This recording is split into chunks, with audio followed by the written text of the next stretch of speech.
Σχολείο. Δεν θέλω να πάω σχολείο σήμερα, αύριο. Όχι, εμένα σχολείο. Πού? Ωραία, περίμενε. Πάρε τα κλειδιά και πήγαινε μόνος σου, αλλά μην το μάθει μαμά, οκ? Είμαι 5 χρονών. Πώς να ξέρω να οδηγάω?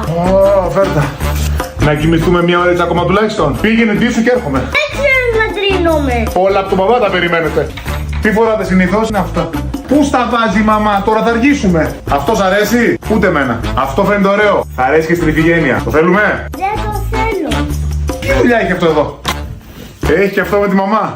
Μην του το πεις ότι το από αυτό, Αυτά εδώ, ωραία δεν είναι? Αυτό δεν ταιριάζει. Δεν ταιριάζουν αυτά. Μου γυρίσει και στη λίστα τώρα. Και τι θες να βάλεις? Είσαι σίγουρος ότι αυτό είναι ok για το σχολείο τώρα? Ναι. Και με τη μαμά έτσι πηγαίνεις. Κανόνισε να μας βάλει τιμωρία, Τι είναι, μπαμπά? Ξέχασα τα κλειδιά. Αυτό θα μας πάω εγώ. Δουλεύει. Ας πάμε.